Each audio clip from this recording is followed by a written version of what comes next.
This is Rob Johnson with the Rare Species Fund here in Zimbabwe at Victoria Falls. Now, it's no wonder that these falls are one of the 7 natural wonders of the world.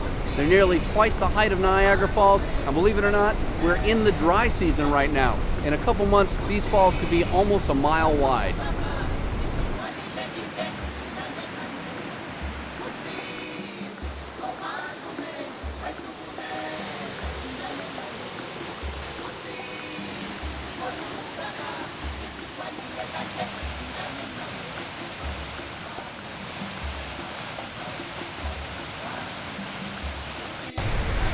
Now, the other thing about Victoria Falls that's so special is the amount of mist that it produces. It creates a plume that can be seen from miles away, goes hundreds of feet up into the air, but it generates so much mist that all of the surrounding area is constantly being soaked by it all year round. A lot of southern Africa is very dry, but the amount of mist here creates an actual rainforest, and it creates a very unique habitat for some very special animals and some very special plants to live in. So it's a very unique thing all into itself.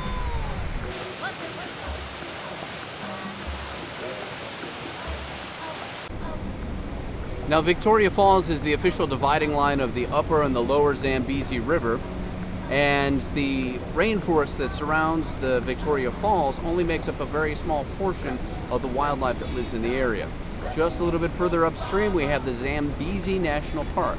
It's home to lions, to elephants, to giraffes, all those big megafauna that you think of as Africa.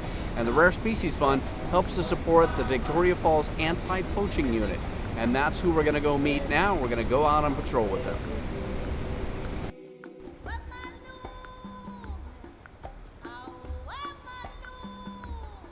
So I'm here with Charles Brightman, the founder of the Victoria Falls Anti-Poaching Unit, and one of our game scouts in the back there. This is Tango. And we're headed into the Zambezi National Park right now. We're not heading into the main gate. We're heading around to another section, right? The south section of the park, yeah. So, this park's about 55,000 hectares, surrounding the whole town of Vic Falls. So Vic Falls is a fairly unique situation. The whole town is inside a national park.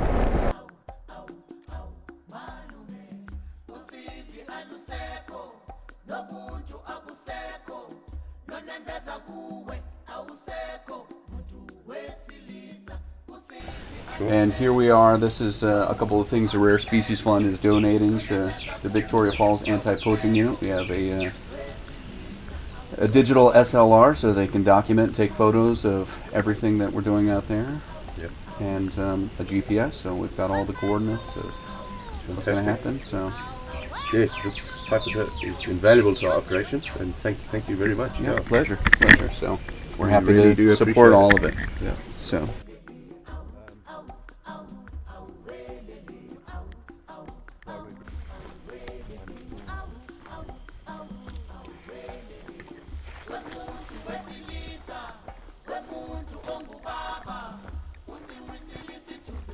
It's rusted completely, but quite often single strand snare like this, the animal will fight it, and if you've been Wire back and forth enough that it can snap it heats up and stuff. So some of the animals are able to do that. So it's just a little hint of a very old snare here. That's what would happen is this piece would have been threaded through there to make the noose. Okay, and then it pulls tight. So that may have fallen off an animal actually. Yeah, so. could have been round its leg and eventually it's loosened and then worked its way off. So this animal's very lucky. Yeah.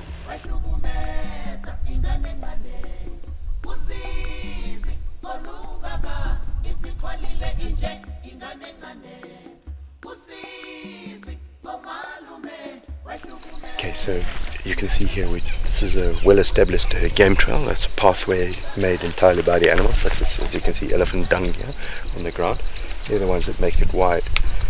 But the animals use this regularly on their passage from feeding ground to water. Okay, it's like the same reason why we build a road. It's easier for getting from A to B. But this particular spot in particular would be quite popular for poachers to lay their traps, their snares.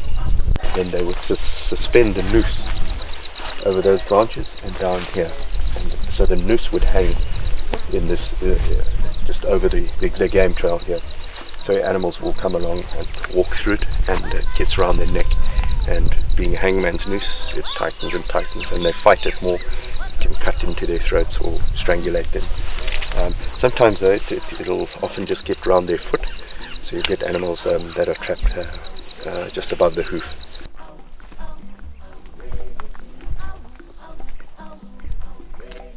So this is just a piece of hessian. It's a bag used by the poachers. They carry either firewood, wrap it up in this, or they'll use it to carry meat out.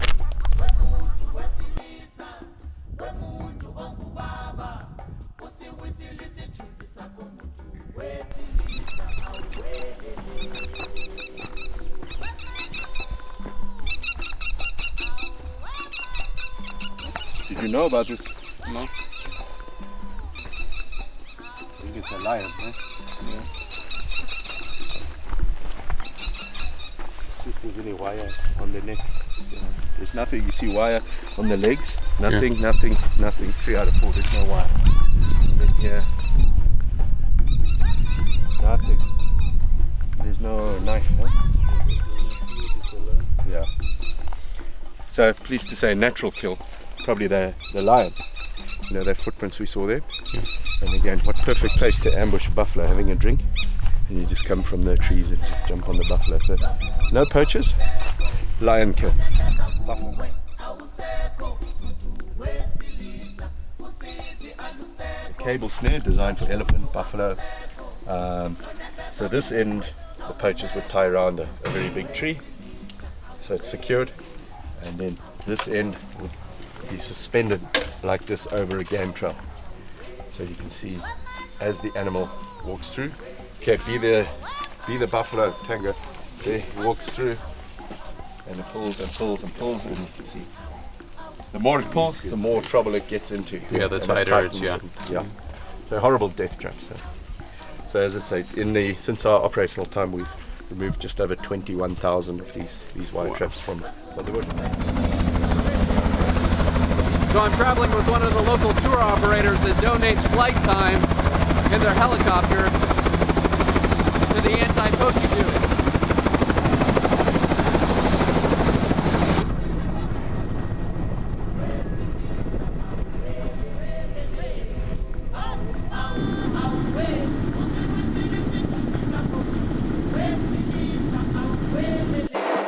Now the rangers and the scouts go out in the helicopter and they look for signs of poachers out there. I was told about 3 weeks ago that they did find some poachers that were in one of the gully systems.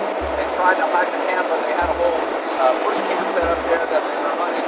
And it's what they call commercial poachers out there. They're using firearms, killing mass quantities of animals to sell for bush meat. And when the helicopter was hovering over, they opened fire on the helicopter. The scouts did have an AK-47 with them and returned fire, and they did hit at least one of the poachers. That was verified.